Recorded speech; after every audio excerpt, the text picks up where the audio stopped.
Bienvenidos. Continuamos con nuestra serie Del Pilar a Guadalupe, conjunto de episodios que abordan la historia del catolicismo y de la evangelización en América Latina. En esta ocasión trataremos el tema del sentido cristiano de la colonización, del descubrimiento y la colonización de la América hispánica. Antes de tocar este tema, me gustaría empezar por otra forma de colonización, para que el contraste con esta nos haga resaltar la forma de expansión de la fe en la América hispánica. Hablaremos en primer lugar de la colonización de la América del Norte o de la costa atlántica de la América del Norte por parte de los colonos ingleses. Cuando se toca este tema, los historiadores suelen comenzar el análisis histórico con la expansión de los ingleses sobre el territorio de Virginia. Era una, colonización, la de Virginia, netamente comercial, netamente económica, de explotación de tabaco y algodón. Y en el norte, en la parte más septentrional, llámese la Nueva Inglaterra, ya conocida como la Nueva Inglaterra, lo que hoy vienen a ser pues los estados de New Hampshire, Rhode Island, Massachusetts, Connecticut y otros, la colonización es de inspiración puritana. ¿Por qué hablo de los puritanos?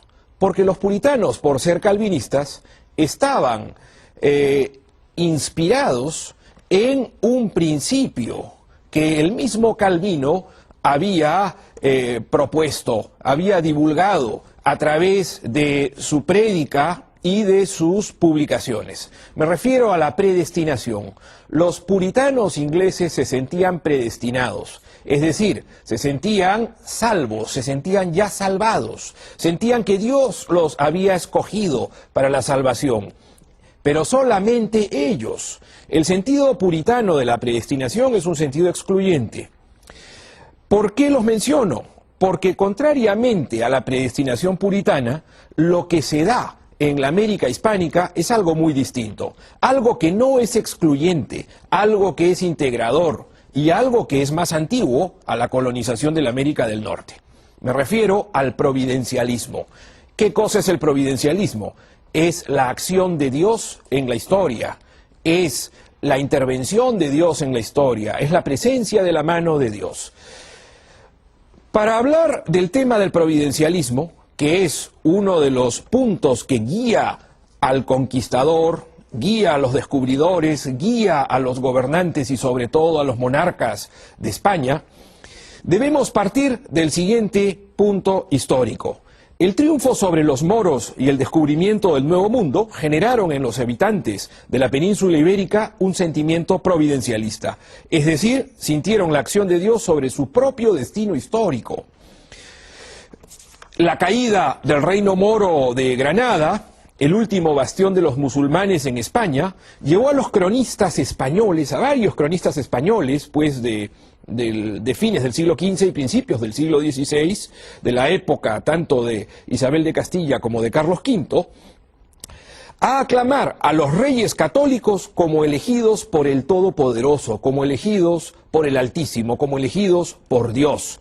Pero no elegidos en un sentido excluyente, sino elegidos para integrar al mundo en la fe.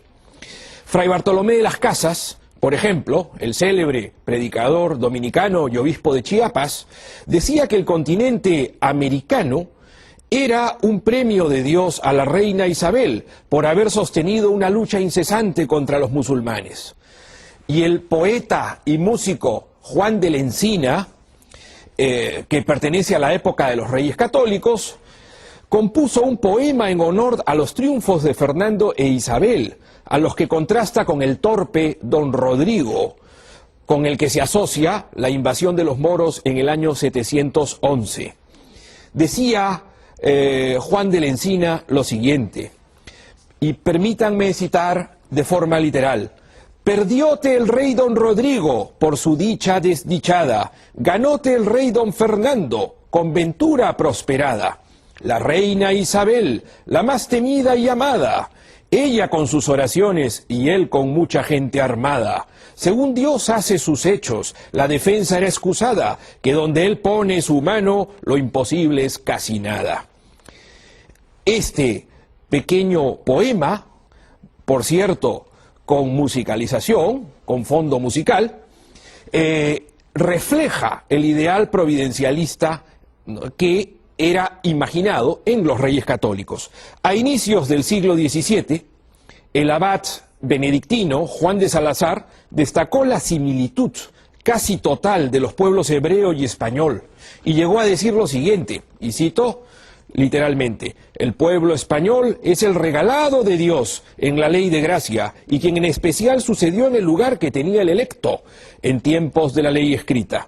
Este mismo fraile, Fray Juan de Salazar, llegó a considerar a Carlos V un segundo David y a Felipe II otro Salomón. No en vano, Felipe II mandó edificar el Palacio del Escorial, inspirándose en el templo del rey Salomón, hijo de David. Salazar narraba que con la Virgen María y la imagen de la cruz, Santiago había aparecido en el cielo y prestaba auxilio a los españoles que combatían a los moros en la batalla de las Navas de Tolosa, librada en el año de 1212. Con la ascensión de Carlos V o Carlos I a los tronos de Aragón y al convertirse Carlos en emperador del Sacro Imperio Romano Germánico, es decir, en emperador de Alemania, de Austria y parte de lo que hace algunos años fue Checoslovaquia, los españoles creyeron advertir nuevamente que Dios estaba con ellos, que Dios los acompañaba, que Dios los había elegido. Es más, el caballero Hernando de Acuña, un personaje, un hombre muy aficionado a las bellas letras y a la guerra también, dedicó un poema al emperador Carlos V en el que se sintetiza este sentimiento providencialista. Y lo leo textualmente: ya se acerca, Señor, o ya es llegada la edad gloriosa en que proclama el cielo, un pastor y una grey sola en el suelo, por suerte a vuestros tiempos reservada. Ya tan alto principio en tal jornada es muestra al fin de vuestro santo celo y anuncia al mundo para más consuelo un monarca, un imperio y una espada. Por eso los monarcas de España se sentían responsables ante Dios. Por esta misma elección de Dios sobre ellos, sentían una gran responsabilidad. No en vano, Felipe II, a quien hemos mencionado hace un momento, se confesaba todos los días, porque sobre él pesaba una gran responsabilidad y no hacía más que trabajar, no hacía más que revisar cuanto sucedía en las Indias Occidentales y trataba de firmar cuanto papel se le ofrecía. Su vida transcurría en el Escorial trabajando y rezando, como la de un monje, ¿no? Ora et labora. El tema del providencialismo, el tema de la elección divina de Dios, la elección de Dios, mejor dicho, sobre los españoles y sobre sus monarcas, también se contagia en los conquistadores. Es muy importante mencionar que el providencialismo de los reyes católicos y de los Austrias mayores es un elemento integrador, no es un elemento excluyente como fue pues la predestinación de los calvinistas. ¿Por qué? Porque los calvinistas no trataron de integrar a los indígenas, no tenían interés por eso, no se preocuparon por evangelizar en el calvinismo a los nativos. En cambio, en el mundo español, por la elección divina, los españoles sentían la responsabilidad de extender el cristianismo sobre los aborígenes, y los conquistadores eran conscientes de ello. Los conquistadores, a pesar de su codicia, a pesar de su rapiña, a pesar de su altanería en muchos casos, a pesar de sus deseos de ascenso social, eran personas conscientes del sentido de ampliar la cristiandad. Es decir, eran personas conscientes de la expansión de la fe. sobre todo ser humano. A pesar, como ya les dijimos, a pesar de sus deseos de oro, de sus seds de oro, existía en ellos, en los conquistadores, especialmente en los grandes capitanes, el ideal del caballero cristiano o del soldado de Cristo. Y estaban obligados a llevar capellanes en las huestes para celebrar las misas de campaña. Los capellanes son los primeros, además, evangelizadores de indios. El ideal cristiano medieval y el providencialista se ve en los grandes conquistadores de América, tanto en Pizarro como en Hernán Cortés, como en Hernando de Soto y otros que podemos encontrar en la historia, pues, del descubrimiento. Ellos también decían haber visto, ¿no? Los soldados, me refiero a los soldados de los conquistadores y también los capitanes, decían haber visto en el cielo cabalgando al apóstol Santiago, ¿no? Ayudándolos en las batallas contra los indios infieles, contra los indios rebeldes, como sucedió con uno de los soldados de Juan de Oñate, ¿no? En México. O también, como sucedió en el Cusco, en el cerco del Cusco, cuando las tropas de Manco Inca contraatacaron a Hernando Pizarro, el altanero, cruel y tirano Hernando Pizarro, el único hermano legítimo de Francisco Pizarro, conquistador del Perú. Muchos soldados dijeron haber visto a la Virgen en el cielo, cogiendo las flechas encendidas que los nativos lanzaban sobre las techumbres de las casas del Cusco, que eran de paja y que amenazaban con incendiarse. Decían haber visto a la Virgen cogiendo las flechas y desviándolas hacia los nativos. O mejor aún, cuando Cortés sale de Cuba con destino a México, en todas las banderas de sus navíos puso una cruz colorada con una inscripción que decía, en latín, cual visión del emperador Constantino: amigos, cito literalmente, amigos, sigamos la cruz, porque si tuviéramos fe en esta seña, venceremos. Para concluir, la evangelización o la cristianización de la América hispánica por parte del imperio, por parte de las autoridades, tiene una base providencialista, tiene una base de confianza en el Altísimo. Y este providencialismo, repito, es integrador.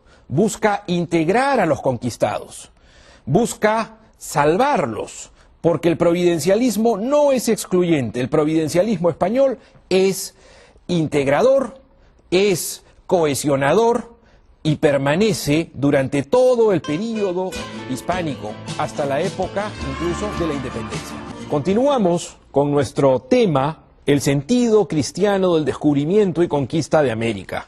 Dijimos en el segmento anterior que el elemento distintivo, el elemento característico de la conquista española de América radica en el sentimiento providencialista de los conquistadores, que se forja en la España de fines de la Reconquista. Dijimos que los reyes católicos, por haber vencido a los moros, por haber desplazado a los moros de su último reducto, la ciudad de Granada, se sintieron pues elegidos por Dios, sintieron que Dios los había elegido no solo para gobernar sus reinos, sino también para expandir, para agrandar la cristiandad, ensanchar la cristiandad por todo el mundo. Eso sí, ello suponía integrar a los infieles, integrar a los paganos. En este caso eran los nativos, pues, o los indígenas del Nuevo Mundo.